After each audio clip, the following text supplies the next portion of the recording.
Est-ce que vous y arrivez du coup pour... Ah, super, on voit la vidéo. Ah, normalement, vous êtes plus muté, on devrait vous entendre là.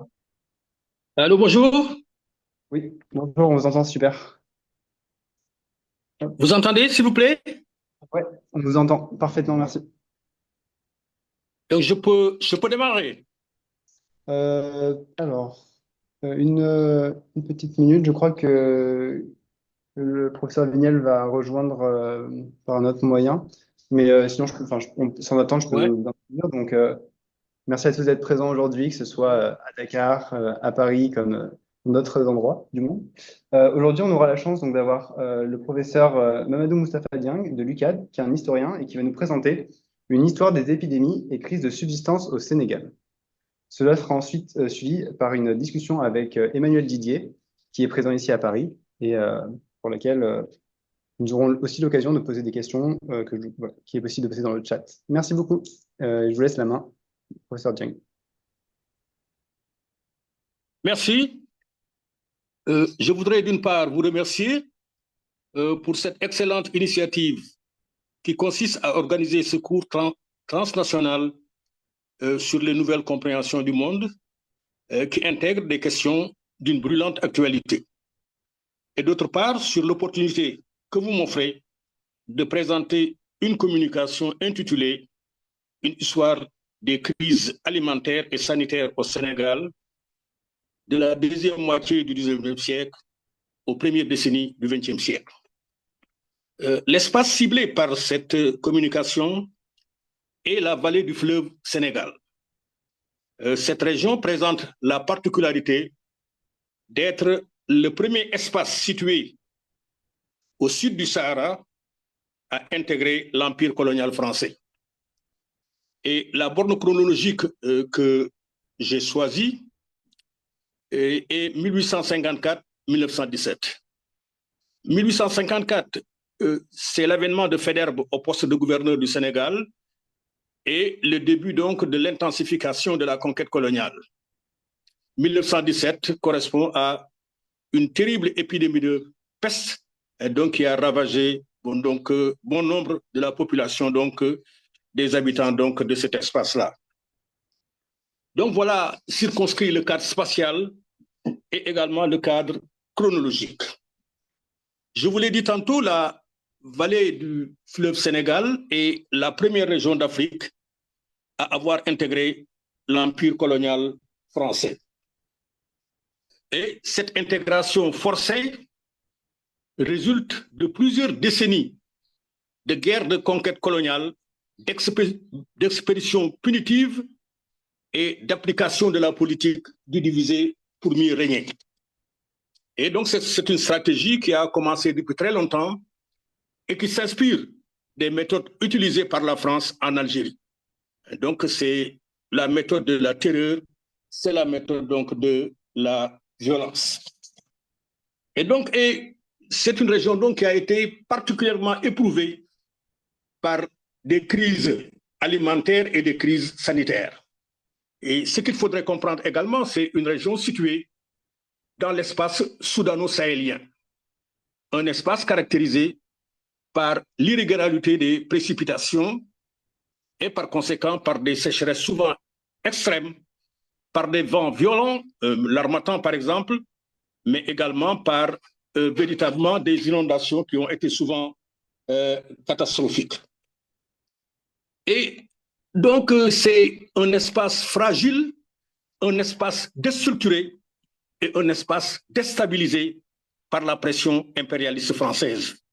Donc je vous l'ai dit, nous sommes dans la deuxième moitié du 19e siècle et la France comme l'Angleterre ont besoin de marchés et de débouchés pour leur économie en pleine expansion. Il s'agit maintenant d'aller en profondeur dans cette conquête de l'Afrique, parce que pour rappel, les premiers Européens qui arrivent en Afrique vers le XVIe siècle avaient signé des accords avec les chefs africains. Et ces accords stipulaient que les Africains devaient être les maîtres de la terre, c'est-à-dire les maîtres chez eux, et les Européens les maîtres de l'eau, c'est-à-dire qu'ils avaient la possibilité de circuler librement, disons, sur le fleuve Sénégal, mais moyennant le paiement d'un certain nombre de taxes et de coutumes. Mais avec le développement donc du capitalisme, les données vont changer. Nous allons assister à la rupture de ce pacte scellé au XVIIe siècle et disons qui stipulait que les Français donc devaient commercer sur le fleuve et ne pas pénétrer à l'intérieur du continent. Mais à partir de la deuxième moitié du XIXe siècle, ce pacte va être rompu et les Français donc vont essayer donc d'intervenir en profondeur pour pouvoir contrôler les ressources économiques, mais aussi les ressources humaines donc de la vallée du Sénégal. Il s'agit donc, au cours de cette période, d'étendre le plus loin possible les possessions françaises en Afrique noire surtout, après avoir donc occupé l'Algérie. Donc, et c'est aussi dans un contexte de compétition franco-britannique. Il s'agit donc, disons, de rechercher le maximum de colonies de terre possible pour avoir le maximum de biens possibles, pour avoir le maximum de ressources et pourquoi pas de ressources humaines possibles pour les besoins donc des armées, mais pour les besoins également du paiement de l'impôt et pour les besoins donc de l'exploitation des colonies. Donc voilà, circonscrit tout d'abord le contexte dans lequel donc disons notre étude pratiquement s'articule. Donc c'est un contexte extrêmement dur, un contexte pratiquement dominé donc par l'intensification de la pression impérialiste française dans la vallée. Donc au cours de cette période, nous allons assister, comme je l'ai dit tantôt, au développement donc de plusieurs crises de subsistance et également de plusieurs épidémies. Et donc, ajouté à la pression impérialiste française, je vous l'ai dit tantôt, la région se trouve dans un espace soudano-sahélien caractérisé donc par, disons, des sécheresses souvent extrêmes.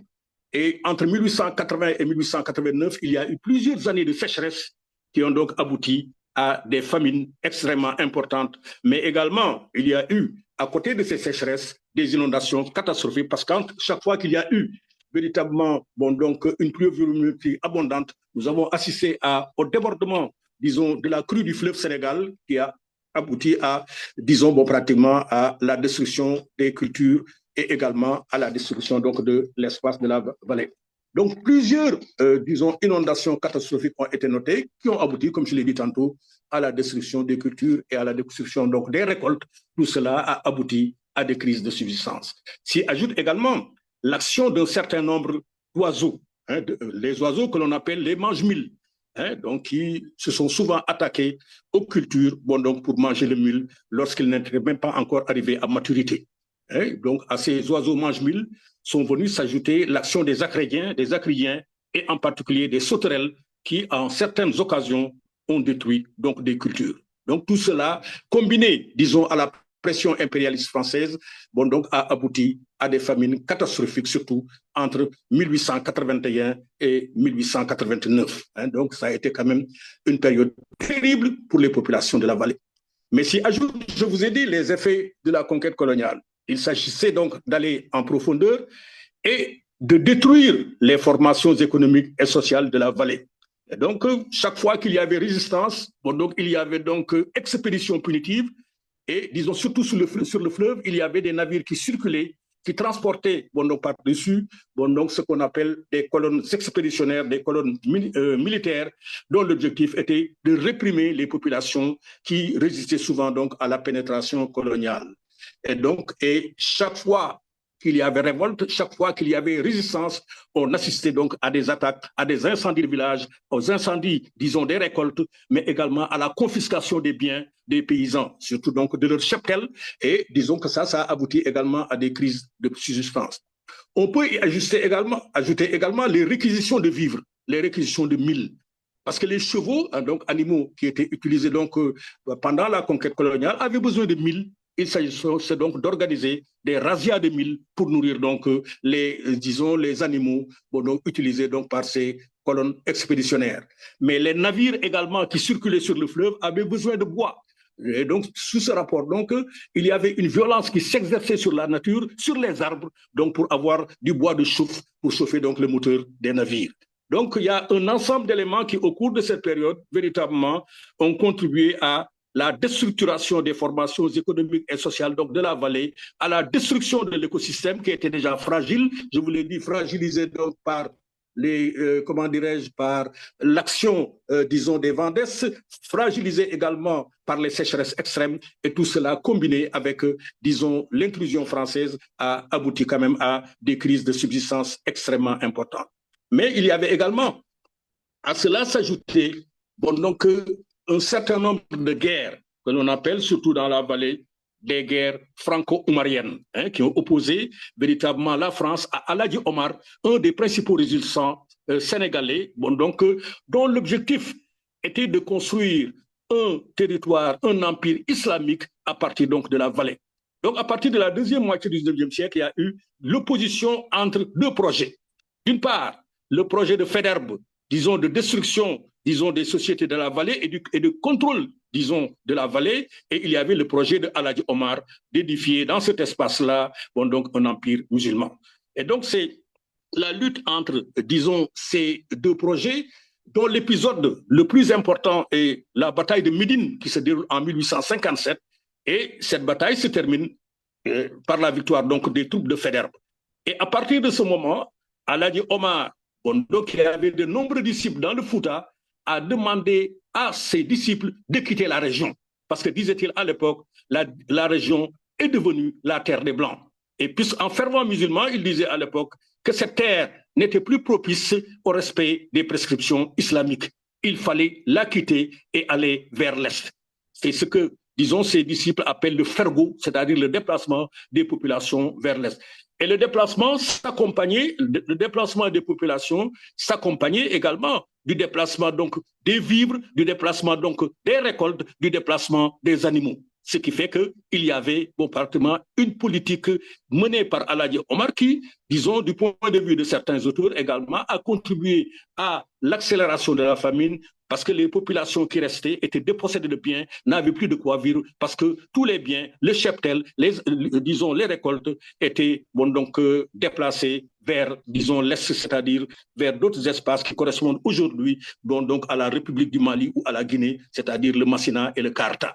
Et donc, ça a été une période extrêmement donc, terrible hein, donc, pour ces populations, confrontées donc, disons, à la pression impérialiste française, confrontées aux guerres franco-omariennes, aux guerres également que la France livrait avec les souverains donc, locaux de la région. Hein. Donc, disons, l'espace était souvent ravagé par, disons, les guerres et avec comme conséquence des famines et des épidémies extrêmement meurtrières. Hein. Donc, certains auteurs, même si on lit le Moniteur du Sénégal Indépendance, hein, qui était le journal officiel, hein, de l'ancêtre du journal officiel de la France, du Sénégal également. Hein, donc, le Moniteur, dans ce Moniteur, on décrit parfois des scènes qui frisent l'apocalypse, hein, parce qu'en fait, les populations n'avaient plus de quoi vivre. Elles étaient obligées, donc, contraintes de laisser leur terre, de laisser l'espace et de partir donc vers l'Est. Il y en a même certains qui, à un moment donné, ont tenté de revenir sur place, mais finalement, pour d'aucuns, bon, donc, certains d'entre eux, ou la plupart d'entre eux,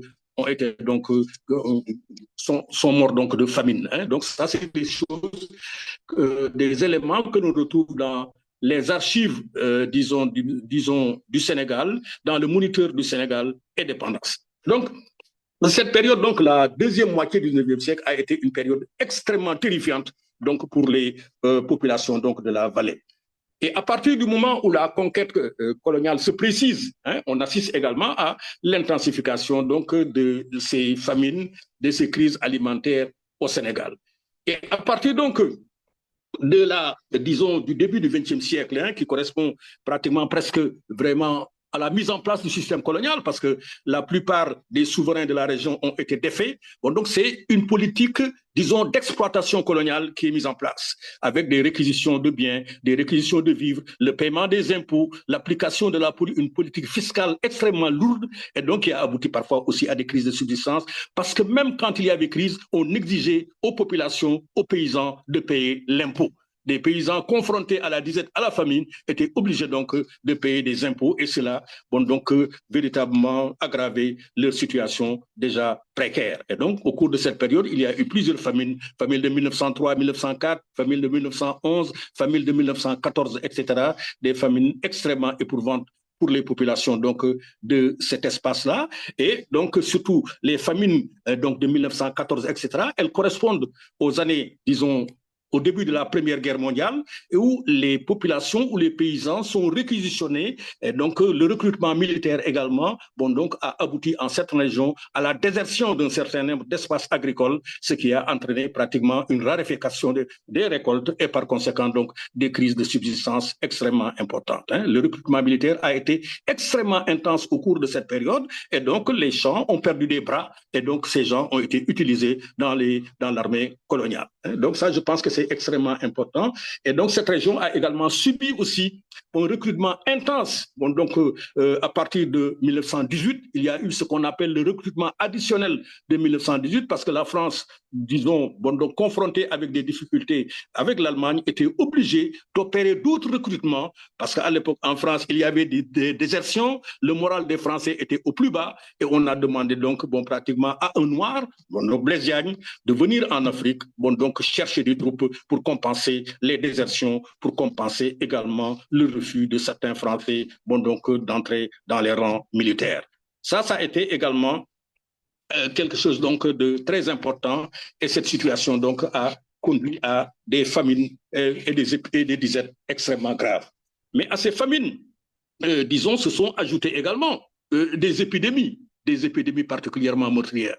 Et je vous l'ai dit que cette deuxième moitié du 19e siècle correspond véritablement à l'intensification de la présence française au Sénégal et à la pénétration en profondeur et également les troupes donc militaires qui passaient par le fleuve à partir d'un certain nombre de navires transportés bon, donc avec elles les germes d'un certain nombre de maladies comme le choléra, la fièvre jaune, la variole, bon, donc, qui en certains moments ont disséminé des populations donc, de cet espace-là. Ça a été donc véritablement une période extrêmement importante. Et parmi ces pathologies, on peut noter ces épidémies, on peut noter des épidémies de choléra, particulièrement importante. Et le choléra, bon, pratiquement, le Sénégal était même devenu un des foyers donc, du choléra en Afrique de l'Ouest, parce que souvent contaminé par des navires, bon, pratiquement, qui avaient séjourné en Sierra Leone, qui avaient séjourné en Gambie, et qui, véritablement, une fois à Dakar et à Gorée, bon, donc, ont déposé des germes de maladies ou également des militaires qui avaient contracté des maladies au cours de leurs différents périples donc, sur les côtes occidentales d'Afrique. Et donc, il y a eu, comme je vous l'ai dit, des épidémies de choléra particulièrement importantes. Et en 1868, il y a eu une épidémie particulièrement bon, donc, bon, éprouvante dans la région de la vallée du fleuve Sénégal. Et disons que le chef d'une des provinces du Sénégal septentrional, Amadou Cheikhou, donc, a considéré le choléra comme étant le résultat d'une punition divine. Parce qu'il se disait à l'époque que certains chefs du Fouta, bon, donc, s'étaient inféodés à la puissance française et c'est en punition, bon, donc, par punition à cette inféodation que Dieu avait bon, pratiquement introduit le choléra, donc, disons, dans cet espace-là, c'est-à-dire dans l'espace du Fouta. Donc, il y a eu véritablement, au cours de cette période, des rapports bon, donc, entre la religion, le non-respect des principes religieux et bon, pratiquement la propagation donc, du choléra dans la vallée du fleuve Sénégal. Donc, je vous l'ai dit, hein, la plupart de ces maladies, surtout le choléra, bon, donc, ont été signalées à la même époque, disons en Sierra Leone et en Gambie.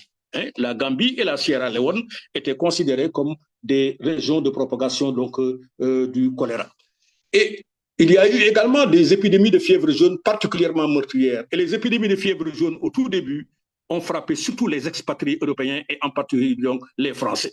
Et ce sont ces Français vivaient à l'époque dans les villes de Saint-Louis, de Gorée et de Dakar en rapport avec la clémence du climat. Ils s'étaient installés là-bas et donc le choléra bon, donc, les a particulièrement, disons, comment dirais-je, éprouvés et surtout l'épidémie de 1878 et de 1879 elle a été l'une des plus meurtrières que le Sénégal ait connues. Donc, et par ses effets terrifiants, bon, donc, elle a durablement bon, donc, imprégné les esprits. Donc, dans certaines zones du Fouta, c'est-à-dire de la vallée du fleuve Sénégal, elle a aussi provoqué non seulement bon, donc un effondrement démographique, mais véritablement aussi une désorganisation de la vie économique et sociale. Donc, et je pense que aussi au cours de cette période, nous assistons à une multiplication des contacts entre l'Afrique et l'Amérique. Et donc, pour certains, bon, donc, ce sont ces contacts-là qui ont été à l'origine parfois de l'introduction de la fièvre jaune, bon, donc, au Sénégal, hein, parce qu'à l'époque, il y a sévissé plusieurs épidémies de fièvre jaune, bon, donc, aux Amériques, et cela, bon, véritablement, par la suite, bon, donc, ces épidémies ont gagné, bon, pratiquement, Gorée. Et donc, et disons que, bon, donc, à partir donc de la fin du 19e siècle, d'autres épidémies vont éclater donc au Sénégal. Et cette période a été une période où on va assister à une intensification de la présence française, mais également une volonté française d'aller au-delà du Sénégal, c'est-à-dire d'aller vers l'intérieur de l'Afrique. Et la vallée du fleuve Sénégal va être bon, donc la région par excellence de pénétration vers l'intérieur du Sénégal. Hein. Donc on va y lever des troupes, on va également faire en sorte que véritablement, disons que véritablement, ces populations donc, vont être pressées pour regagner les rangs. Donc ça, je pense que c'est aussi un espace, disons, particulièrement important en rapport avec les divers, bon, donc les mouvements de troupes et également la mobilité donc comment dirais-je, des soldats, la mobilité des militaires. Et donc, et aussi, chaque fois qu'il y avait bon, donc, épidémie, les populations bon, donc, qui n'avaient pas bon, donc, des moyens donc, pour se prémunir contre ces maladies ou se soigner, ont été obligés souvent de fuir, d'essayer donc de fuir les régions infestées, mais dans leur fuite éperdue, bon, donc, ces populations contribuaient donc à propager la maladie dans cet espace-là. Donc la fuite a été également un élément véritablement de propagation donc, de ce choléra. Bon, donc, et je pense que ces épidémies hein, donc, ont touché l'ensemble du Sénégal hein, à partir de cet espace-là.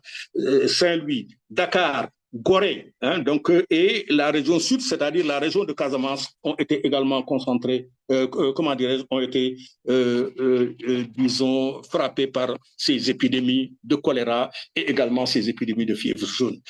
Au choléra et à la fièvre jaune s'est ajoutée aussi la variole. Hein, donc la variole également a été bon, donc, une épidémie particulièrement meurtrière qui a touché, surtout dans certains espaces, les enfants. Hein, donc, il y a une épidémie, l'épidémie donc de la fin du 19e siècle. Bon, donc, cette épidémie a été particulièrement meurtrière, mais elle a frappé également surtout les enfants. Hein, donc, les rapports bon, donc, indiquent que même ceux qui ont disons, ont été guéris de l'épidémie, ont été souvent, bon, pratiquement atteints, disons, bon, pratiquement de cécité. Bon, donc, certains sont devenus même borgnes à la suite donc, de cette épidémie-là. Donc ça, je pense que c'est des éléments extrêmement importants qui montrent encore une fois que les épidémies sont indissociables hein, donc de l'évolution des sociétés humaines. Hein, donc, à un certain stade, bon, véritablement, et en certains moments donc, de l'évolution, hein, donc, les populations ont connu des épidémies et la vallée du fleuve Sénégal n'a pas échappé, disons, bon, pratiquement à ces épidémies-là. Autre épidémie que la vallée du fleuve Sénégal a connue, c'est la peste. Hein, donc, une épidémie de peste extrêmement meurtrière, bon, donc, qui a sévi en 1917 à Saint-Louis. Hein, donc, parce qu'ensuite, avant, il y avait une épidémie bon, donc, qui avait frappé Dakar en 1914 dans un contexte de guerre, de Première Guerre mondiale. Mais l'épidémie de peste de 1917 de Saint-Louis a été particulièrement meurtrière. On a été obligé bon, donc, de déguerpir les populations, hein, et surtout des populations de pêcheurs, parce que la peste a frappé un des quartiers de Saint-Louis, un des quartiers bon, donc, où vivaient pour l'essentiel les populations donc, pêcheurs de Saint-Louis. Et lorsqu'il s'est agi donc de les déguerpir, les populations donc, se sont opposées aux forces donc, chargées, disons, de ces mesures de déguerpissement. Il y a eu véritablement des attaques contre bon, donc, des soldats, des militaires chargés donc, comment dirais-je, d'appliquer les mesures bon, donc, de déguerpissement. Et au finish, on a même été obligé, pour que les populations quittent le village, de brûler bon, pratiquement Gendar, ce village-là, pour pousser les populations à déguerpir et à prendre un certain nombre de mesures allant dans le sens véritablement de faire en sorte que les populations partent. Et d'ailleurs, bon, donc, lors d'une des enquêtes que j'avais effectuées à l'époque dans cet espace-là, on m'aurait dit que la plupart des habitants de Saint-Louis, de Guendar en particulier, ce quartier-là, bon, donc les habitants de Guendar, la plupart d'entre eux, nés en 1920, sont nés en, disons, ne sont pas nés dans leur quartier, sont nés en dehors de leur quartier parce que leurs parents avaient été à l'époque déguerpis, bon, donc, et installés dans les autres quartiers de Saint-Louis. Hein. Donc, et ça a été vraiment une des épidémies, bon, donc, les plus meurtrières donc, comment dirais-je, que le Sénégal, que la vallée connue. Et donc, ces épidémies sont largement ancrées dans la mémoire collective des populations. Et donc, certaines années sont même datées hein, donc à partir de ces épidémies. Par exemple, à Saint-Louis, quand on vous dit l'année 1917, vous saurez effectivement que c'est l'année de la peste. Hein, donc, ou bien quand on vous dit l'année de la peste, à tout peste semi, bon, donc ça veut dire que bon, donc c'est l'année 1917. On vous dira bon, pratiquement l'année 1878 dans le Fouta, c'est l'année donc de la fièvre jaune. Donc, autant disons, d'éléments qui montrent encore une fois que ces épidémies ont été particulièrement meurtrières et c'est pourquoi elles sont restées gravées dans la mémoire collective donc, des populations. Et donc, je vous l'ai dit, ces épidémies donc, ont été particulièrement meurtrières, peste de 1917, mais par la suite, il y a eu également une épidémie de peste en 1919. Et donc, ce qu'on constate, c'est que chaque fois qu'il y a eu épidémie et épidémie meurtrière, le pouvoir colonial, dans un premier temps, a tenté de minimiser donc l'épidémie si elle n'en nie pas l'existence. Hein. Donc ça s'est passé, disons, en 1878, ça s'est passé en 1917, ça s'est passé en 1929. Hein. C'est lorsque l'épidémie a atteint des forces, comment dirais-je, des proportions incontrôlées ou incontrôlables qu'on a commencé à s'intéresser donc à ces épidémies et on a commencé à partir disons, de l'épidémie de fièvre jaune, à construire un certain nombre d'infrastructures sanitaires. Mais ce qu'il faut noter, c'est que la plupart des infrastructures sanitaires ont été construites dans des villes, et c'est dans ces villes que vivaient les Européens. Hein, il s'agit donc vraiment d'une politique sanitaire à l'époque discriminée. Hein, donc, les premiers hôpitaux au Sénégal ont été construits à la suite d'épidémies de fièvre jaune, et ces épidémies de fièvre jaune frapper pour l'essentiel les expatriés. Hein, donc les populations bon, donc, colonisées, les administrés étaient souvent laissées à elles-mêmes. Mais face à ces épidémies, ces populations laissées à elles-mêmes ont tenté de trouver des remèdes à leur souffrance, hein, donc en utilisant des méthodes traditionnelles, en utilisant des plantes et en utilisant un certain nombre bon, pratiquement de pratiques tirées le plus souvent donc, de la religion. Hein, donc c'est pour dire que aussi elles ont tenté, hein, donc en désespoir, de trouver des remèdes à leur souffrance, mais véritablement, donc à l'époque, la médecine n'était pas tellement développée. Il est vrai que même en France, bon, donc au 19e siècle, elle n'était pas encore, mais elle était, disons, dans les colonies, la situation était pire. Hein, donc, et c'est pourquoi il y a eu beaucoup de victimes bon, donc, au cours de ces épidémies, surtout des épidémies du 19e siècle. Et donc, ça, c'est les réactions des populations donc, face véritablement à ces épidémies, mais face également aux crises alimentaires, les populations essaient également de trouver des moyens donc, de subsistance. Hein. Par exemple, dans certaines régions donc, de la vallée, les populations consommaient des plantes ou, disons, des aliments qu'elles ne consommaient pas en période normale. Hein. Donc, véritablement, les populations dans la vallée du fleuve Sénégal, lorsqu'il y avait crise, consommaient, disons, des aliments à faible valeur nutritive, comme le nénuphar, ou également d'autres plantes, bon, pratiquement, qui étaient des plantes, bon, donc, véritablement, qu'elles ne consommaient pas en période normale, en période, donc, d'abondance. Hein. Donc, ça, je pense que c'est aussi des éléments extrêmement importants. Et donc, tout cela a contribué à la fragilisation de cet espace-là, qui pourtant était un des espaces les plus prisés par les populations. C'était un espace également où, véritablement, bien qu'il y ait eu, bien que subissant les conséquences, disons, du climat soudano-sahélien, avait en certains moments la possibilité qu'on y fasse 2 récoltes par an. Les cultures donc, que l'on appelle les cultures du Wallo, c'est-à-dire les cultures que l'on faisait bon, donc à proximité du fleuve Sénégal, et les cultures du Djeri, les cultures que l'on faisait bon, pratiquement donc, un peu dans des espaces un peu plus éloignés que le fleuve Sénégal. Il y avait donc en certains moments la possibilité de faire 2 cultures donc par an. Mais cet espace-là a été, comme je l'ai dit tantôt, en commençant, ça a été l'espace par excellence de l'expérimentation de la politique coloniale française, disons en Afrique et particulièrement au Sénégal, mais ça a été un espace extrêmement soumis et extrêmement déstructuré par l'action donc des colonnes militaires, bon, donc, qui avaient pour objectif de contrôler cet espace-là qui leur servirait bon, donc, de point de départ de la pénétration française donc, vers l'intérieur du continent. Mais c'est un espace également où il y avait, bon, donc, avant l'arrivée donc, de la France, des États bon, donc, centralisés. Et ces États bon, donc, avaient véritablement des structures économiques très élaborées, mais avec l'avènement, bon, donc, disons, du capitalisme et la volonté française de contrôler donc, des espaces, donc d'aller le plus loin possible en profondeur à l'intérieur de l'Afrique pour essayer, par exemple, de relier ces colonies, donc, disons, ces colonies donc de, comment dirais-je, de l'Algérie et du Sénégal et des autres colonies donc de l'espace-là, cela a largement contribué, bon, pratiquement à déstructurer, bon, donc les formations économiques et sociales.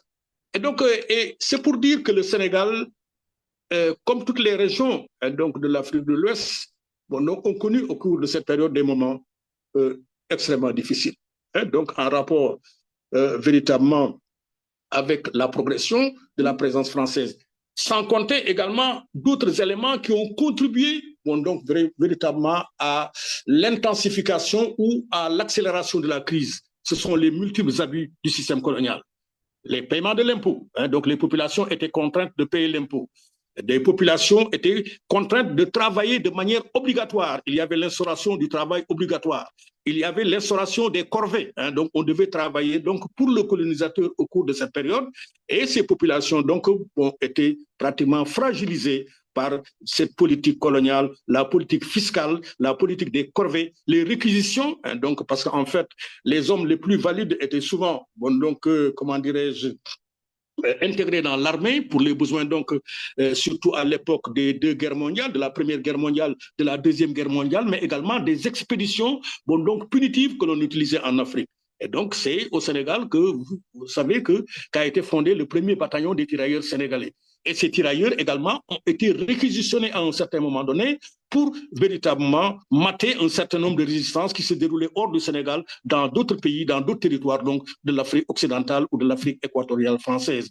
Donc, c'est pour dire que c'est une région qui a été largement confrontée bon, donc, à cette politique coloniale.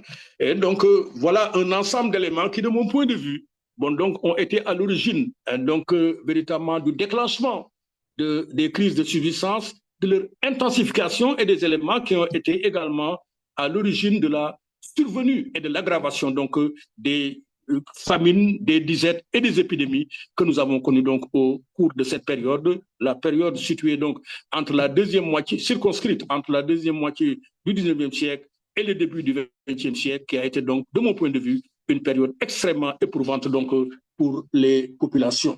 Et donc, c'est à partir de 1905 donc, que l'on va assister quand même à une tentative d'organisation donc, du système de santé au Sénégal. En 1905, bon, donc, on va mettre en place ce qu'on appelle l'assistance médicale indigène.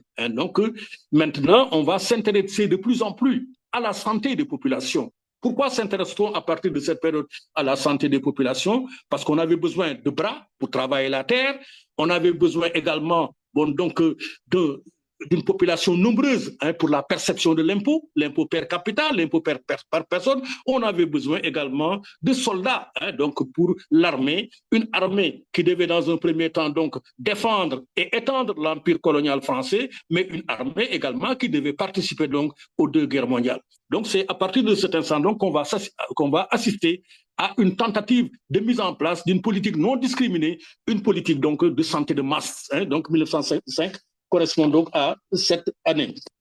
Et donc, ça, je pense que ça a été aussi un élément extrêmement important, quels que soient véritablement donc les griefs que l'on peut avoir, bon, donc, disons, à l'endroit de la politique sanitaire française, mais 1905 a été une date importante parce que véritablement, on passe d'une médecine discriminés à une médecine donc, de masse. Hein. Donc ça, je pense que c'est aussi des éléments que nous avons donc, pris en compte donc, dans nos analyses hein, donc, des différents phénomènes que, disons, véritablement la vallée a connus, en particulier les crises sanitaires et les crises alimentaires.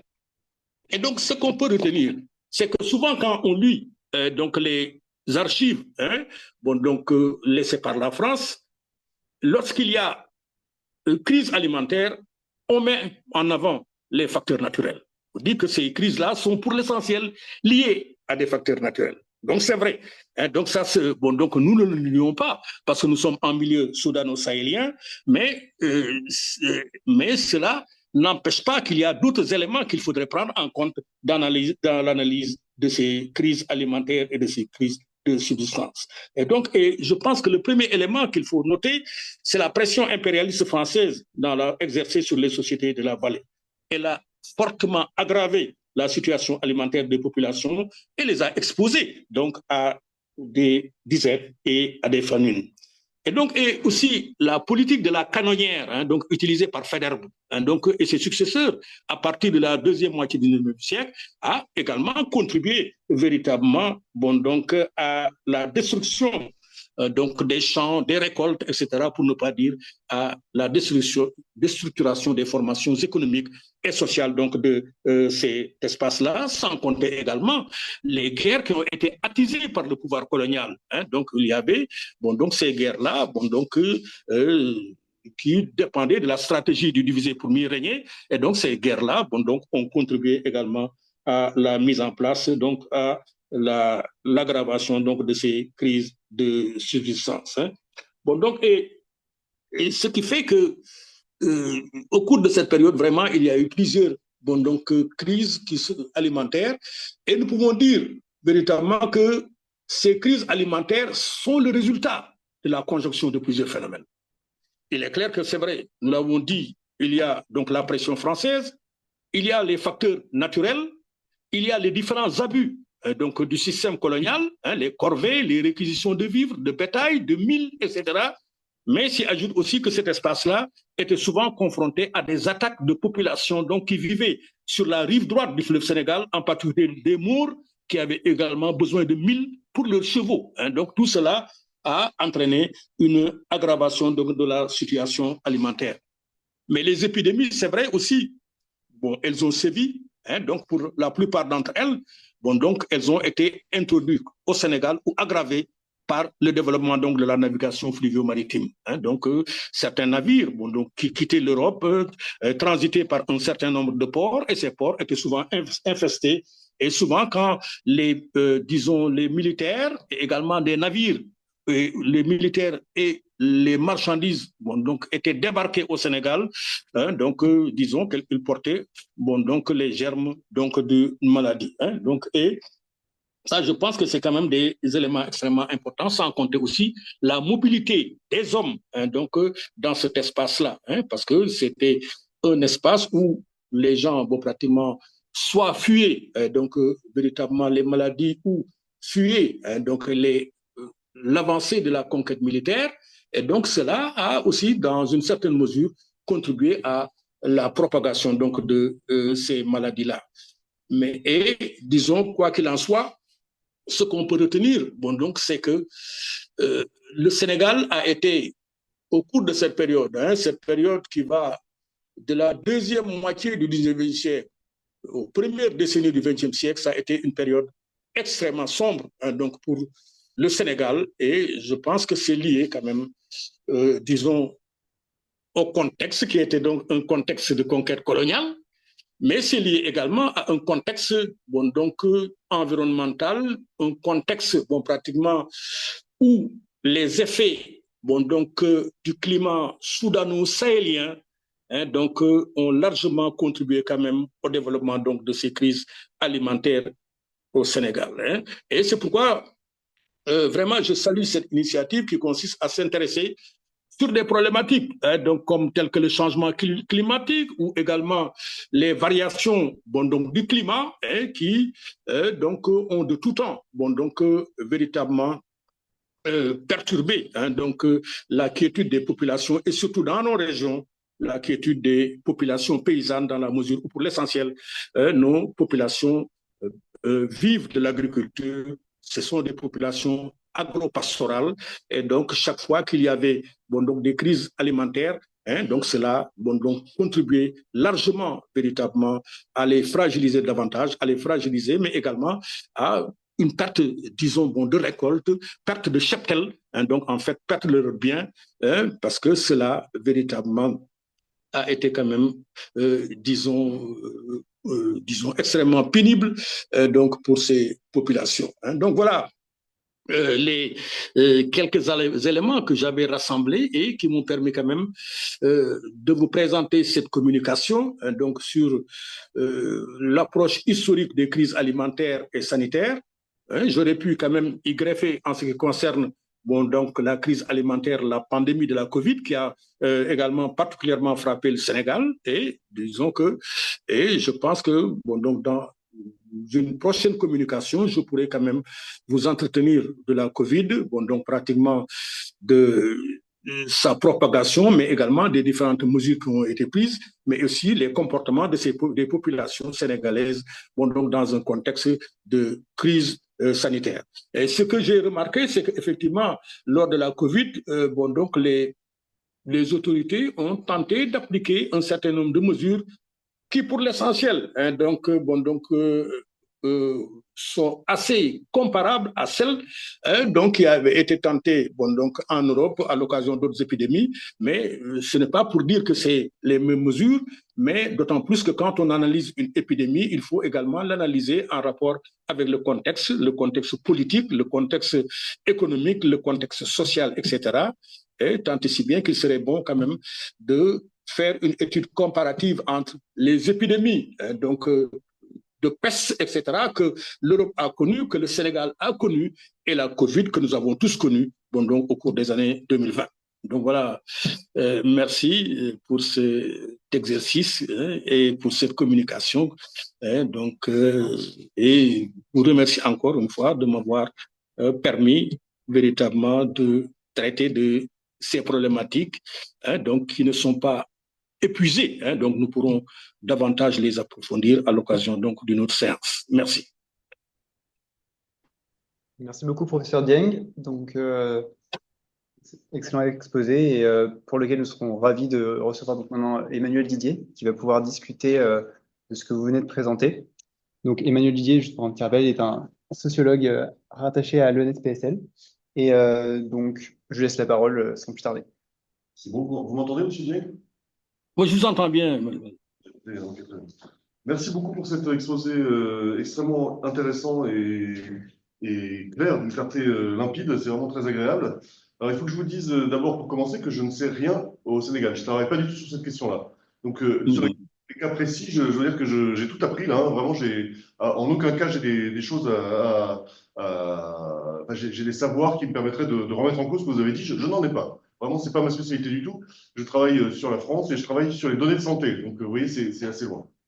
Non, ce que j'ai entendu en vous écoutant très attentivement, et c'était vraiment passionnant, c'est. Vous allez trouver que je simplifie trop, mais je vais le faire quand même parce que ça permet de vraiment affûter les arguments, disons. En fait, vous décrivez une situation naturelle, le fleuve, disons le bas du fleuve Sénégal, dans lequel, vous avez dit ce moment-là, qui a été extrêmement désirable. Les gens voulaient habiter là. C'était un endroit qui était assez propice, où il y avait de l'agriculture qui marchait bien, où la nature était, disons, généreuse, pour le dire à l'ancienne. Dans cette situation qui était désirable, donc je le répète, l'arrivée du colon, et vous avez dit pas seulement, d'ailleurs c'est intéressant, vous avez dit la colonisation et le capitalisme. C'est pas tout à fait la même chose, mais c'est proche, mais donc l'arrivée à la fois du colon et du capitalisme ont absolument, et vous avez répété le mot très souvent, fragilisé et déstructuré cette région du fleuve Sénégal qui pourtant fonctionnait très bien. Alors ça a fragilisé et déstructuré de deux façons, sous deux rapports différents, disons. D'une part, ça a détruit le système économique, si j'ose dire, puisque les gens ne pouvaient plus manger, il y a eu des disettes et des famines très nombreuses. Donc la puissance coloniale et le capitalisme ont fait enfin, je ne vais pas reprendre tout ce que vous avez dit, mais disons, déstructurait les échanges économiques et la capacité à produire des biens agricoles, et en plus radiait les biens agricoles, avec en plus, j'ai pas compris comment il s'appelle, monsieur Omar, enfin, l'autre chef de guerre qui est parti en radiant vers l'Est, et les Français qui radiaient vers le Nord. Alhaji Omar. Voilà. Voilà. Donc ça, c'est le premier point. Et d'autre part, l'arrivée des Français est allée avec un arrivée d'épidémies, de maladies qui se sont transformées en épidémies. Et vous en avez listé un grand nombre. Et en effet, ça ressemble vraiment au pays d'Égypte. Hein. On avait le choléra d'abord qui est arrivé, puis la variole, puis la fièvre jaune, et enfin la peste, qui ont tous fragilisé encore plus les populations. Voilà, donc notre constat final est accablant pour la puissance occidentale, il faut bien le dire, hein, c'est qu'un pays qui ressemble à un pays très autosubsistant et où l'économie fonctionnait bien se retrouve complètement déstructuré, fragilisé par cette puissance coloniale. Alors, ça va suggérer plusieurs questions que je vais vous poser. Alors moi, je suis convaincu. Hein, je veux dire, je suis pas pro-colonisation. Je pense que enfin, ça me semble tout à fait convaincant et intéressant ce que vous avez dit. Donc, j'ai pas de critique à faire. Hein, je suis d'accord avec vous. Mais je vais cependant vous poser des questions parce que je pense qu'on peut aller un peu plus loin et je vais vous expliquer comment.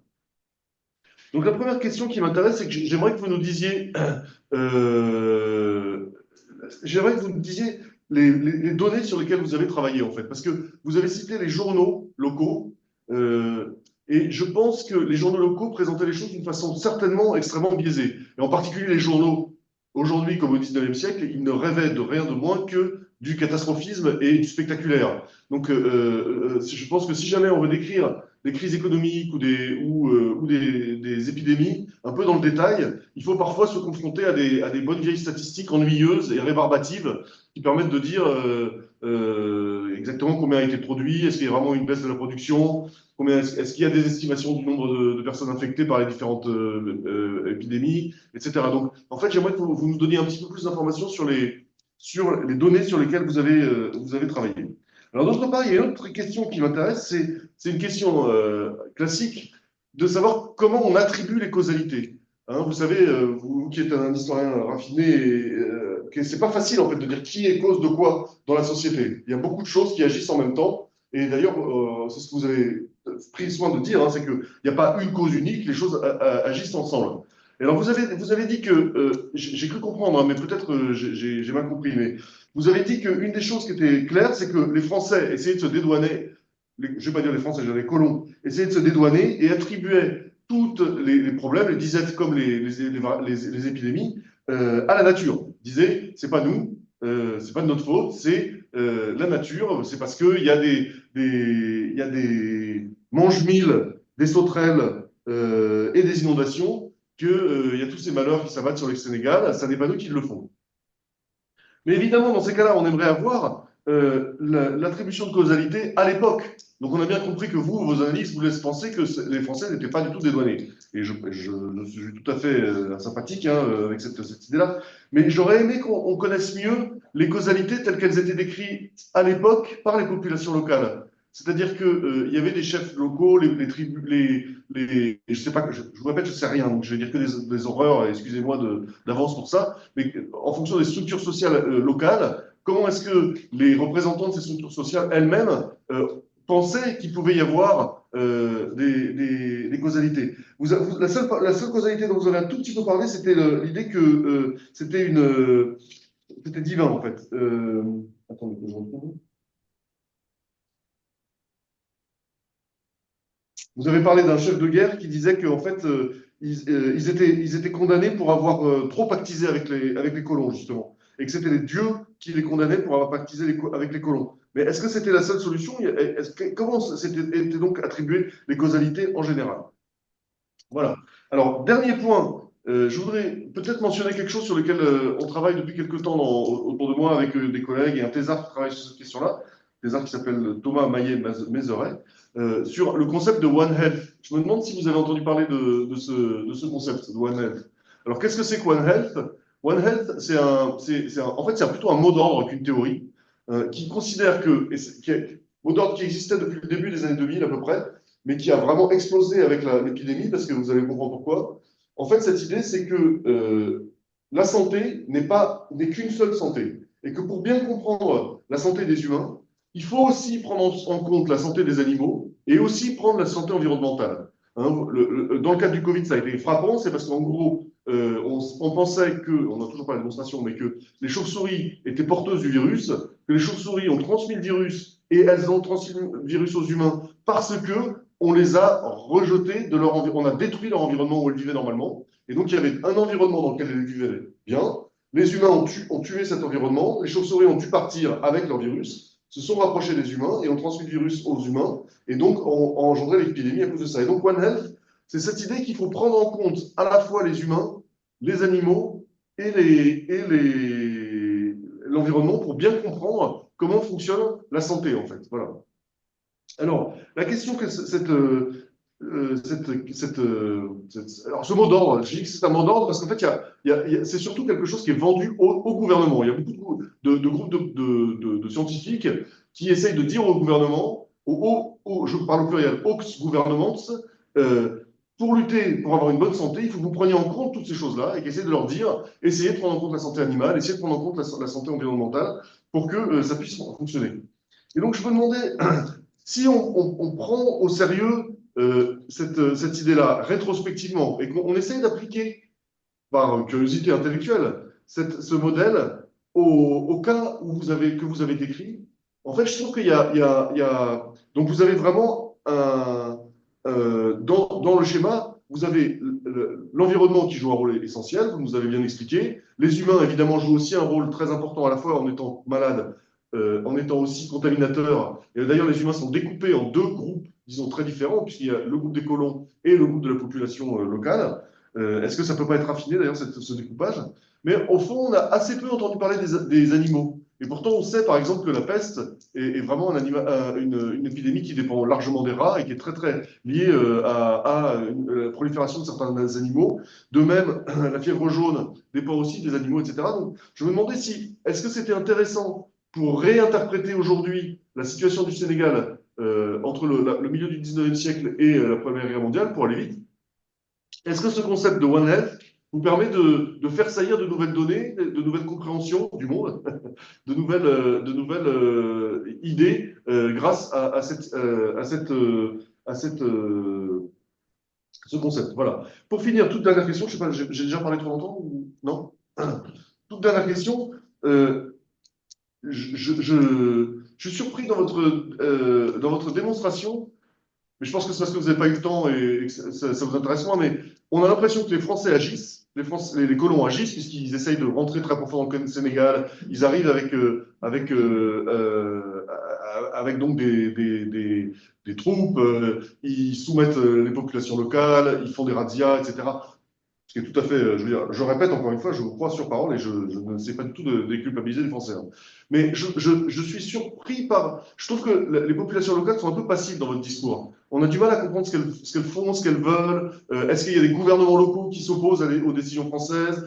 Est-ce que il y a des comment dire comment est-ce que les gouvernements locaux réagissent au niveau de la santé et de la subsistance aux actions intempestives du colon capitaliste. Voilà. Voilà. Bon, ben, je m'arrête là. Je vous remercie beaucoup pour cet exposé. Je vous répète encore une fois, j'ai appris vraiment plein de trucs qui m'ont passionné. Et je suis très heureux de pouvoir discuter avec vous. Ça me fait très plaisir. En effet, je trouve ça génial, ce programme qui permet qu'on puisse parler comme ça aussi facilement entre Dakar et Paris. Attention, professeur Dieng, je crois que vous êtes encore en mute. Il faudrait juste que vous enleviez le... On ne vous entend plus là. Appuyez sur le micro rouge, s'il vous plaît.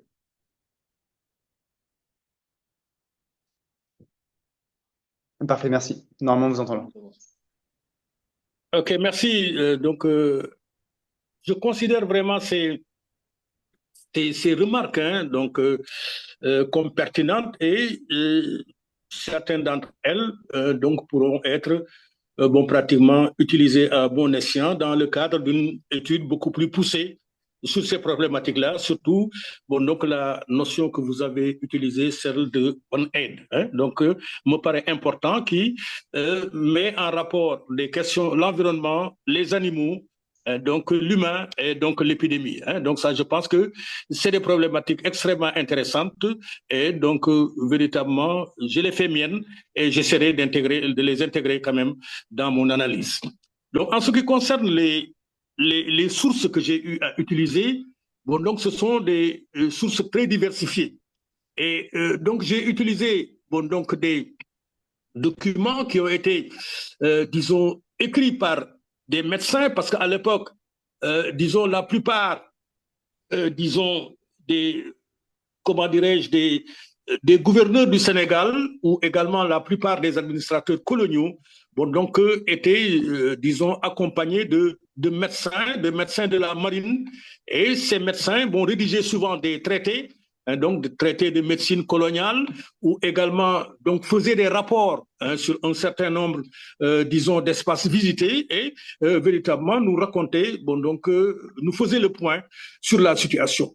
Mais également au niveau des archives nationales du Sénégal, hein, donc, dont certaines, bon, pratiquement, sont à Paris ou à Aix-en-Provence. Dans ces archives, on trouve également hein, donc, des mentions de ces épidémies parce que les gouverneurs du Sénégal ou les administrateurs de territoire ou de cercles, comme on les appelait, bon, donc ces administrateurs de cercles étaient obligés, tenus, de faire des rapports soit semestriels, soit mensuels, soit même journaliers sur la situation de leur cercle. Et c'était des rapports qui étaient écrits bon, donc par, disons, un certain nombre d'administrateurs coloniaux hein, qui véritablement bon, donc, faisaient état hein, de la situation économique, de la situation politique, de la situation sanitaire de leur cercle. Hein, donc, et ces rapports mentionnaient également l'existence donc, de ces épidémies et l'existence donc, de ces crises de subsistance-là. Mais s'y ajoute également un certain nombre de travaux, hein, donc de travaux que j'ai eus, bon, pratiquement à utiliser des travaux donc disons de médecins anglophones, hein, donc dont certains ont séjourné sur les côtes d'Afrique, les travaux également des médecins de la marine, je vous l'ai dit tantôt, mais également disons, j'ai visité un certain nombre d'archives coloniales dans les hôpitaux et en particulier dans l'hôpital de Saint-Louis où véritablement on mentionne également l'existence donc de ces épidémies et également de ces crises de subsistance. Hein. Et donc, il y a beaucoup de travaux qui ont été faits, surtout sur cette région-là. Hein, parce que si on compare les sources disponibles pour cet espace-là et les sources disponibles pour d'autres espaces, les sources relatives à la vallée du fleuve Sénégal sont extrêmement importantes parce que c'est une région qui a très tôt intéressé donc la France. Hein, parce que, je vous l'ai dit, c'est le point de départ de la pénétration française en Afrique occidentale. Et il y avait aussi des expériences de colonisation agricole hein, donc, qui ont été tentées dans ces espaces-là pour voir quelles étaient véritablement les meilleures plantes adaptées à cet espace-là. Et donc, et cela a aussi, de mon point de vue, contribué quand même à déstabiliser les sociétés, d'autant que ces sociétés vivaient pour l'essentiel d'une agriculture vivrière, de mil, etc. Et quand on a tenté de faire la colonisation agricole, on a tenté donc de produire d'autres éléments qui n'étaient pas donc vraiment adaptés à la situation. Et donc, cela a périclité. Et donc, ça, je pense que c'est aussi un élément important. Mais c'est pour dire aussi que si je parle, si j'insiste sur peut-être les effets donc de la conquête et de la mise en place du système colonial, c'est que effectivement, la France avait besoin à l'époque, dans un contexte de compétition donc franco-anglaise, donc véritablement de contrôler cet espace-là, parce que c'était un espace stratégique, un espace vital. Espace stratégique, comme je vous l'ai dit, parce que c'est l'espace qui devait véritablement favoriser la pénétration française vers l'intérieur du continent, parce qu'à l'époque, le continent africain était présenté comme un Eldorado, hein, donc, alors que donc, tout le monde le sait, les réserves-là étaient surévaluées, mais c'était un moyen véritablement d'aller en profondeur. C'est pourquoi on surévaluait les richesses. On disait que donc il y avait tel produit dans cet espace, tel produit donc pouvait servir pratiquement à l'industrie européenne, à l'industrie capitaliste. Et disons que donc c'est pourquoi véritablement il y a eu une pression donc qui s'est exercée donc dans cet espace-là. C'est vrai, je ne parle, le journal dont je parle, hein, c'est le Moniteur du Sénégal indépendant. C'est un journal qui a été créé par Faidherbe, gouverneur du Sénégal. Et donc, c'est vrai, c'est par la suite devenu bon, donc, le journal officiel, hein, donc le journal officiel de France, mais pas du Sénégal. Donc, c'était les journaux dont je parle. Hein, donc, ce sont des journaux qui, pour l'essentiel, bon, donc, ont été créés par Faidherbe ou pour véritablement bon, donc, chanter les bienfaits de la colonisation, les bienfaits de la France. Et donc, ça, c'est des éléments importants. Et on y trouve souvent, disons, des rapports sur la situation politique du Sénégal, mais, disons, présentés hein, donc, par les yeux d'un colonisateur. Hein, ça, je pense que c'est quand même un élément important. Dans le Moniteur du Sénégal, on y trouve plusieurs épisodes relatifs, plusieurs éléments, plusieurs parties relatives à des crises de subsistance. Et donc, ces crises, pour l'essentiel, elles sont imputées bon, donc, véritablement aux populations africaines, à leur nonchalance, hein, donc qui ne sont pas prévoyantes, etc. Tout ça, ce sont des termes que l'on utilise hein, donc dans, disons, ces journaux, surtout dans le Moniteur du Sénégal, là, dans le Moniteur du Sénégal Indépendance. Hein. Et donc, c'est vrai, vous dites que les populations, donc, est-ce qu'elles ne sont pas restées les bras croisés par rapport à la politique coloniale? Non, je dirais non, parce qu'en fait, il y a eu des résistances, hein, donc des résistances et non pas des moindres. Bon, donc à la pénétration française, je vous ai parlé du chef, bon, donc Aladji Omar, qui, bon, donc, dont l'espace de prédilection était la vallée du fleuve Sénégal, et il y a eu une lutte terrible entre Aladji Omar et Faidherbe, parce que c'était une lutte qui opposait deux projets. Le projet de Faidherbe de vouloir conquérir cet espace pour aller vers l'intérieur du continent, et le projet de Aladji Omar qui, en tant que musulman, voulait, disons, faire de cet espace-là l'espace de départ de l'Empire musulman. Et donc, c'est la confrontation entre ces deux projets qui a abouti à ces guerres qui ont été extrêmement dévastatrices.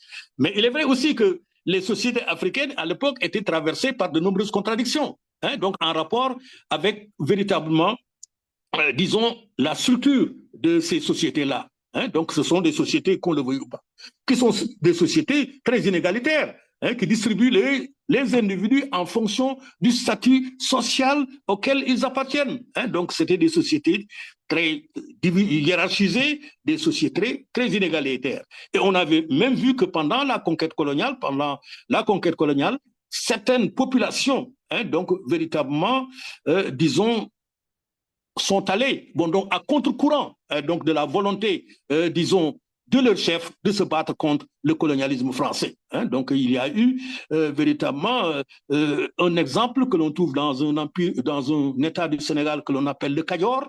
Hein. Donc, et dans cet état, le chef en question, bon, véritablement, bon, donc, a vu une opposition extrêmement bon, donc, importante bon, donc, de la part disons, de certains de ces administrés qui, au moment d'une bataille célèbre, la bataille de Décolé, sont passés du côté des Français parce que pour elles, leurs intérêts ne se trouvaient pas du côté de ce chef, mais plutôt du côté des Français. Et donc ça, c'est des éléments également que l'on retrouve dans toutes les sociétés. Il y avait des contradictions donc, sociales extrêmement importantes en rapport avec l'organisation de la société, de certaines sociétés sénégalaises, donc qui étaient, comme je vous l'ai dit, des sociétés fortement inégalitaires, où il y avait donc ce qu'on appelait des nobles, des esclaves, etc.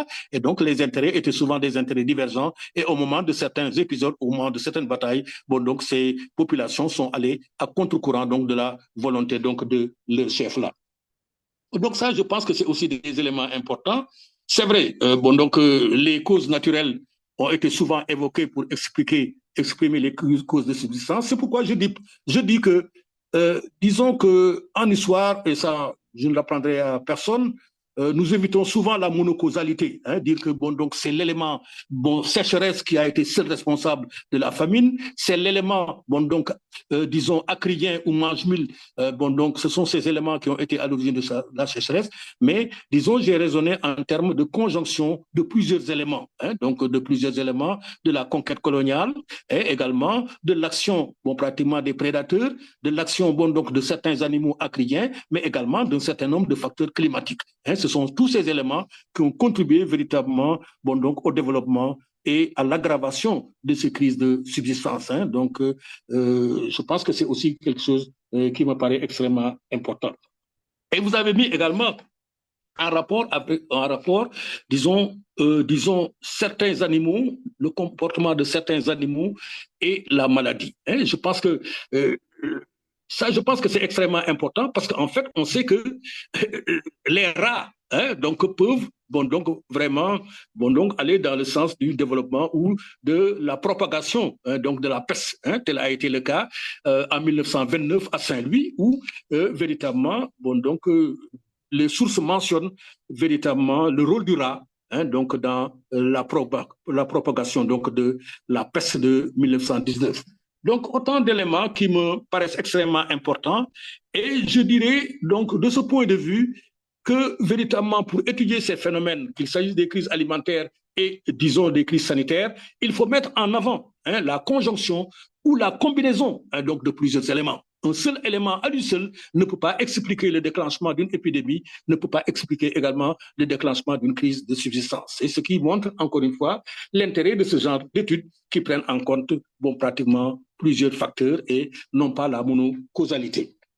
Et je vous l'ai dit en commençant, le concept que vous avez utilisé, donc il est nouveau chez moi, OneAid, ça je pense que c'est quelque chose de très important et je me l'approprie. Hein, donc je pense que véritablement ça pourra, disons, m'aider dans le sens vraiment de l'approfondissement d'un certain nombre de réflexions sur les problématiques aussi essentielles que les problématiques d'épidémie ou les problématiques donc de crise de subsistance, qui de mon point de vue également sont des questions d'actualité. Hein, donc je pense que, et comme on le dit, donc en tout cas, en ce qui concerne les épidémies, je pense que ce n'est pas encore la fin des épidémies, malheureusement. Hein. Donc ça, je pense que certainement d'autres épidémies apparaîtront en rapport, comme vous l'avez dit, avec la destruction donc, de la biosphère, hein, donc les chauves-souris, etc. Donc vous avez donné cet exemple qui, disons, de mon point de vue, est un exemple particulièrement important. Bon, et donc, ça, je pense que c'est pourquoi il faut euh, cette, euh, cette initiative me paraît encore une fois extrêmement importante. Hein. Et donc, moi, en tout cas, je tiens tout d'abord, je vous l'ai dit, à féliciter ceux qui ont eu cette initiative et vous dire que objectivement, je suis à votre disposition. Hein, donc, parce que aujourd'hui, j'ai beaucoup appris également en rapport avec les questions. Hein, donc, parce qu'en fait, c'est en poussant des questions qu'on peut nous forcer à davantage ou pratiquement approfondir notre réflexion sur ces problématiques qui sont des problématiques extrêmement importantes, surtout pour nous hein, qui vivons dans des sociétés que l'on appelle les sociétés du tiers-monde, hein, donc à la périphérie, dont certaines sont souvent pratiquement en dehors du processus de développement.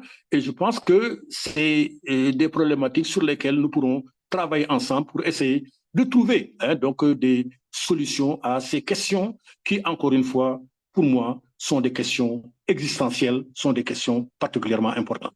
Merci. Si vous voulez répondre, sur des choses à... Je suis très convaincu par tout ce que vous me dites. Je suis très convaincu par tout ce que vous venez de dire, M. Dieng.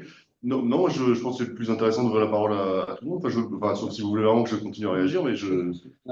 Je propose qu'on a... Est-ce qu'on a des questions dans la salle? Est-ce que dans le chat, on a des questions? Allez-y. Vous avez un peu détaillé, vous avez commencé à détailler les sources avec lesquelles vous travaillez. Et je me demandais, et en fait, ce qui apparaît dans ces sources, c'est aussi que c'est quasiment que des sources produites par les colons, par les Français. Et est-ce qu'il y a des façons d'envisager peut-être d'autres sources à explorer, qui restent à explorer pour envisager le point de vue décolonisé, peut-être des sources orales, par exemple? C'est vrai. Bon, donc, vraiment, ça, j'ai omis de le dire. J'ai beaucoup travaillé. Hein, donc, j'ai fait de nombreuses enquêtes de terrain. Hein, donc, donc, des enquêtes sur la vallée. Hein, donc, j'ai eu, à l'époque, à rencontrer, disons, un certain nombre de personnes dont les parents avaient été donc confrontés à ces épidémies et surtout en ce qui concerne l'épidémie de peste de 1917. Hein, donc, parce que je connais bien le quartier hein, qui a connu véritablement, disons, la ponction démographique la plus importante au niveau de cet espace-là, c'est le quartier des pêcheurs. Hein, donc, et je pense qu'il y a eu, je l'ai dit tantôt, il y a eu au cours de l'épidémie de peste une résistance ardue donc de ces, comment dirais-je, de ces pêcheurs qu'on voulait déguerpir et qui ne voulaient pas partir.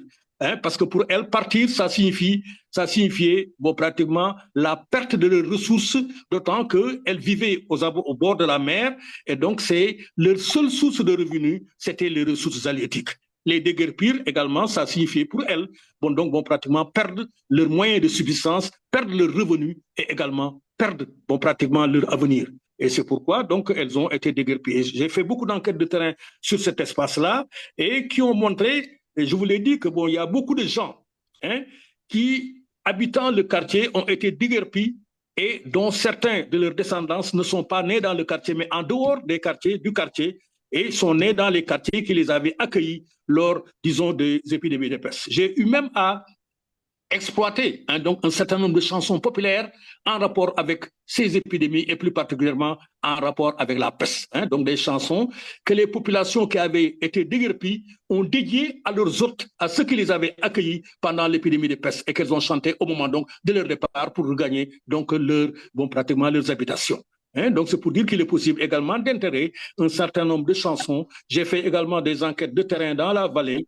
Et disons que, bon, donc, sans compter, bon, donc, disons, un certain nombre, bon, donc, d'éléments que j'ai recueillis auprès de personnes dont les parents, bon, donc, sont morts pendant cette épidémie, donc, de peste. Hein. Donc, j'ai fait des enquêtes de terrain.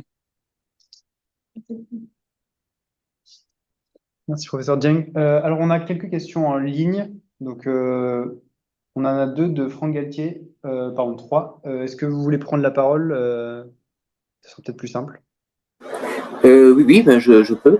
Merci beaucoup hein, pour cet exposé qui était vraiment très intéressant. J'ai trois questions d'une nature un peu différente. La première concerne le fait de savoir si l'histoire que vous venez de raconter est connue par tout le monde au Sénégal. Est-ce que ça fait partie de la culture commune? Est-ce que c'est enseigné aux enfants à l'école?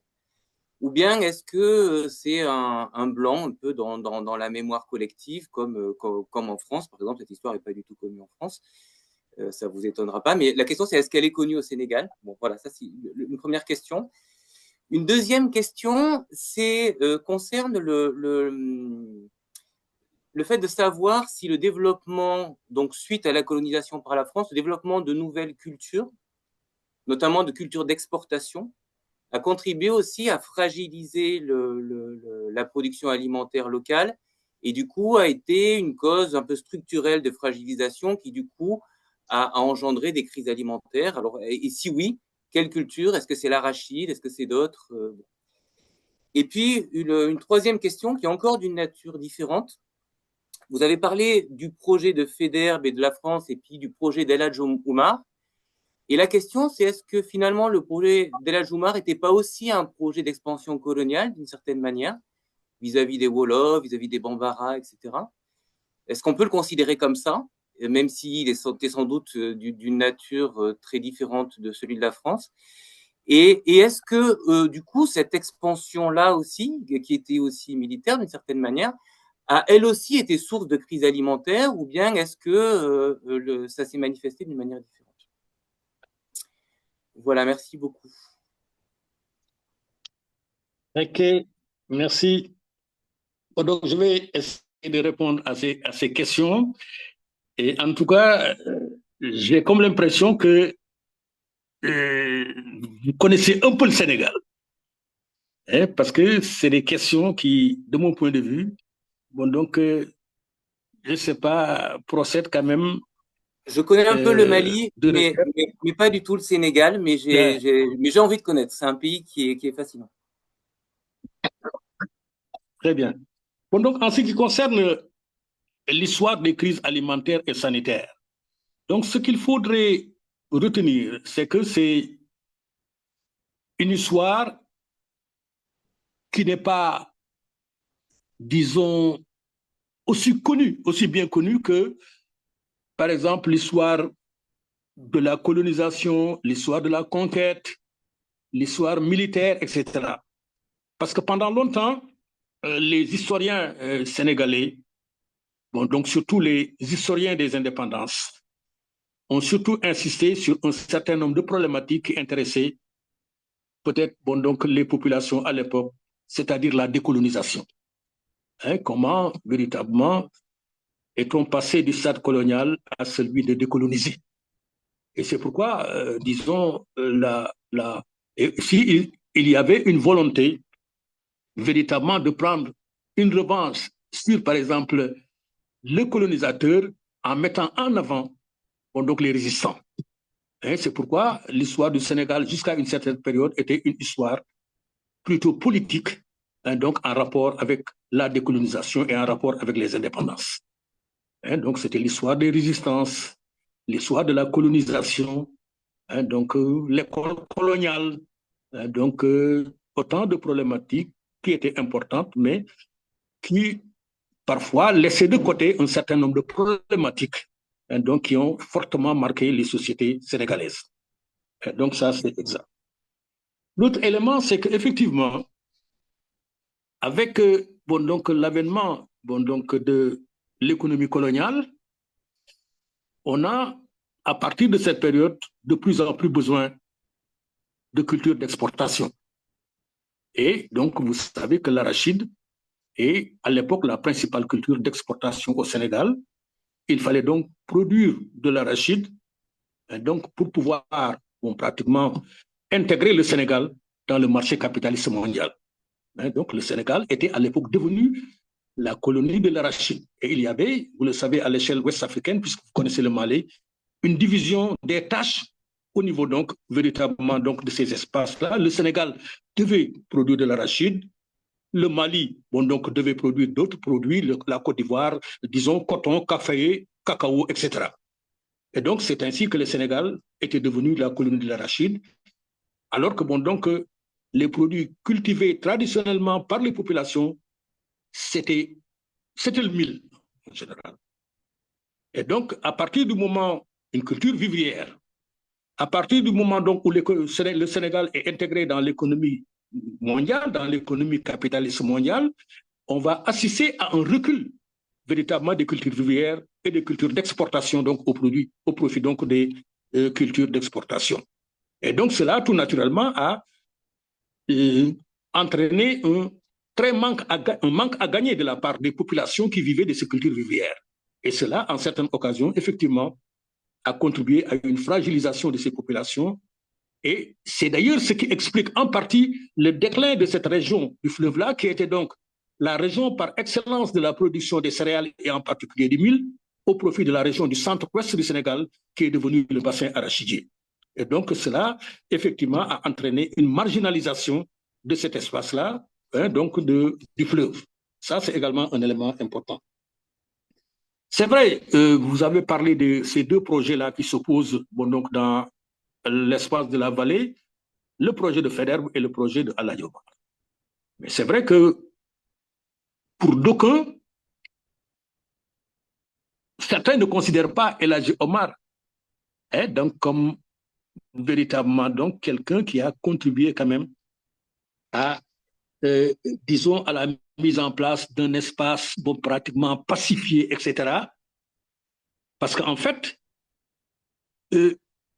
Alhaji Omar, dans son temps, il avait créé un empire et dans cet empire-là, il y avait véritablement plusieurs composantes ethniques. Et les Toucouleurs, donc, qui étaient l'ethnie dominante, donc le peuple dominant, il y avait les Bambara, il y avait les Peuls. Et d'ailleurs, certains bon, donc, vous diront qu'Alhaji Omar a été tué par les Peuls du Massina. Donc, ce qui explique que c'était un empire également qui a été traversé par de profondes contradictions internes. Et donc, même certains ont eu à considérer le départ de Alhaji Omar vers l'Est, donc le départ bon, pratiquement organisé des hommes, des ressources du cheptel, etc., comme étant un élément qui a beaucoup bon, pratiquement fragilisé cet espace-là.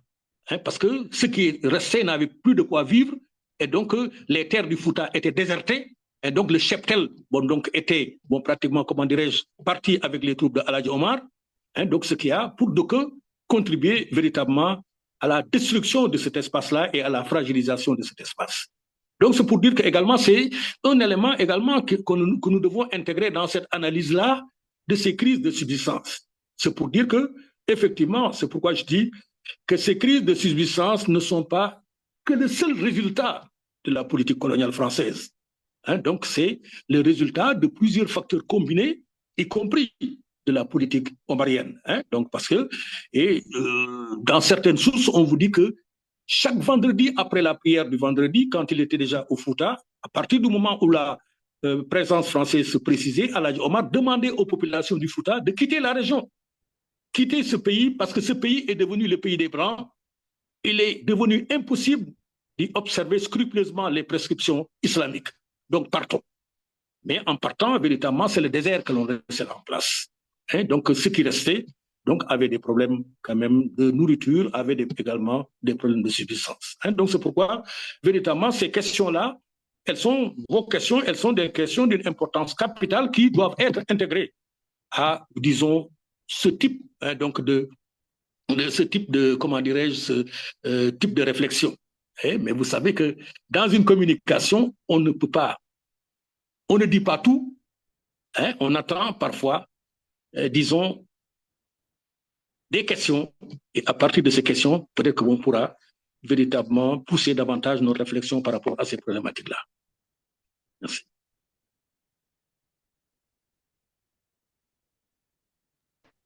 Merci, professeur Dieng. Alors, on a une autre question du chat de Jean-Louis qui demande: voyez des différences d'adaptation aux crises et de résistance au pouvoir colonial entre les divers groupes socio-ethniques Wolof, entre parenthèses divers royaumes de l'Ouest, Alpularen, des diverses républiques théocratiques de Fouta Toro, Soninké du Gajaga Camera, de Waoundé Akayes, dans leur complexité sociale interne et milieux spécifiques? Par exemple, pour quelle raison le djihad des Omar Tall n'a pas pris la même tournure que la résistance, bref mais rude, de Mamadou Lamine Dramé, chef de guerre Soninké? Question compliquée, j'en conviens. Ok, donc il est clair que c'est que la résistance de Aladji Omar, elle intervient dans un contexte particulier. Dans un contexte véritablement, je vous l'ai dit, du début de la pénétration française vers l'intérieur de l'Afrique, et dans un contexte également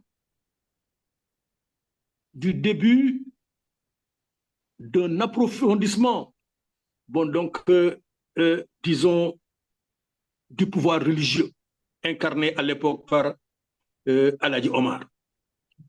Et parce qu'en fait, si Aladji Omar peut-être a réussi à canaliser autour de lui le mécontentement ou les aspirations des populations du Fouta, c'est en rapport avec la politique menée par les chefs du Fouta à l'époque, les Almamis. Et pour beaucoup d'observateurs, je vous l'ai dit, que pour l'essentiel, ces Almamis ou les notables du Fouta étaient inféodés à la présence française et ils avaient permis aux Français de construire un certain nombre d'édifices qui symbolisaient la présence française. Et vous savez que tout au long de cet espace-là, il y a eu la construction d'un certain nombre de postes fortifiés et de forts, et de, disons, tels que les forts de Matam, de Bakel, de Podor et de Médine, qui pour les populations étaient le symbole de la présence française. Et les populations n'en voulaient pas. Et Aladji Omar, dans ses discours, il leur montrait que tous ces forts-là, tous ces édifices, toutes ces infrastructures qui avaient été construites donc, par la France, elles étaient construites au nom des intérêts des Français et non pas au nom de l'intérêt des populations du Fouta. Et pour Aladji Omar également, pour les partisans de Aladji Omar, la plupart des chefs du Fouta, disons, avaient trahi l'esprit de l'islam en négociant et, véritablement, en coopérant avec les Français considérés comme des infidèles. Et c'est sous ce rapport que beaucoup d'entre eux donc se sont retrouvés dans le discours de Aladji Omar. Donc ça, je pense que c'est quand même un élément qui, de mon point de vue, est important. Quant à Mamadou Lamine Dramé, c'est vrai, il intervient dans un contexte où le Sénégal est traversé par des crises politiques. Crises politiques où tout un chacun, pratiquement avait un problème d'affirmation. Donc, il y avait des États, les États Wolof, etc.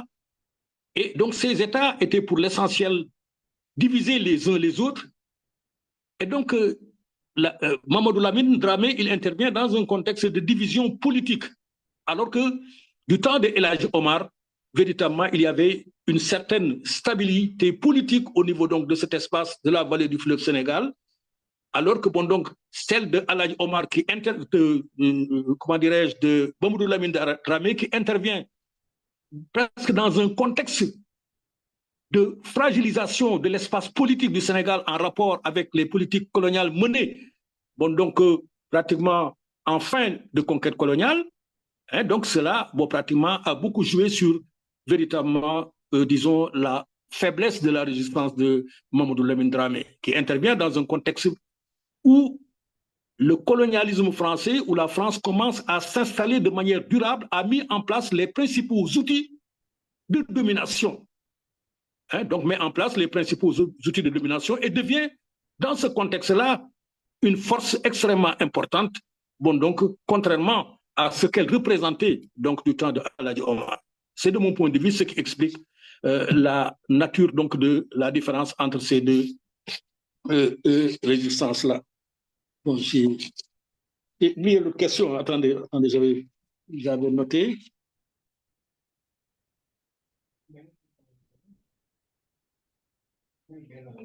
Donc je pense que c'est la seule question que vous avez posée. Hein.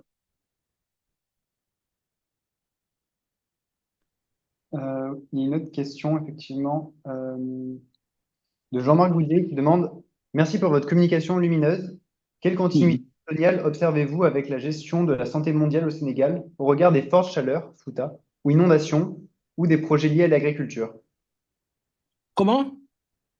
Je répète. Quelle continuité coloniale... Vous m'entendez bien? Oui, je l'entends, oui. Quelle continuité coloniale avec la gestion de la santé mondiale au Sénégal au regard des fortes chaleurs ou inondations ou des projets liés à l'agriculture?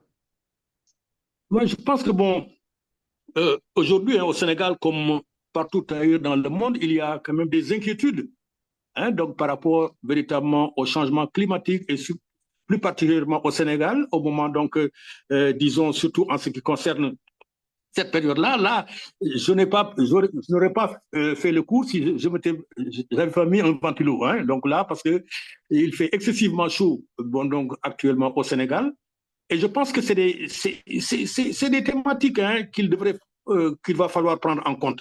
Et parce que je le dis souvent dans nos politiques, donc ces questions-là sont marginalisées. Alors que bon, donc c'est l'avenir de l'humanité donc, qui se pose, qui est posé, et il nous faut davantage intégrer ces problématiques à nos réflexions, d'autant que véritablement que c'est des choses que nous subissons depuis très très longtemps. Bon, donc, durant la période coloniale, nous avons connu ces épisodes bon, donc, de canicule, de sécheresse. Nous continuons donc à les subir, et je pense que nous devons aller dans le sens donc d'action concertée. Donc, parce que les problèmes environnementaux, les problèmes climatiques, on ne peut pas les traiter isolément. Donc, seule une action concertée à l'échelle planétaire peut nous permettre donc de venir à bout de ces questions qui, encore une fois, comme je l'ai dit tantôt, bon, donc, posent des problèmes de survie, posent le problème de la survie donc, de l'humanité.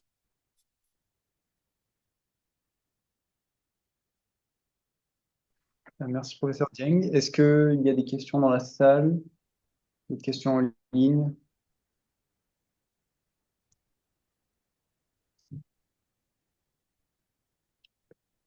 Bon, ben, je pense qu'on va clôturer ici cet exposé qui était extrêmement intéressant, cette discussion particulièrement complète.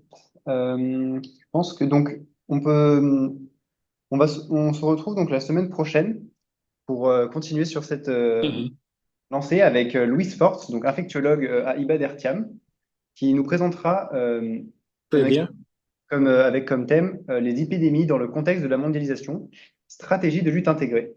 Et elle sera en discussion donc avec Très bien. Diop, infectiologue également à IBAD Ertiam. Très bien, merci. Merci. Merci. Merci à tout le monde pour votre question. Merci à tous, à bientôt. Merci à tous. Hein. Merci à tous.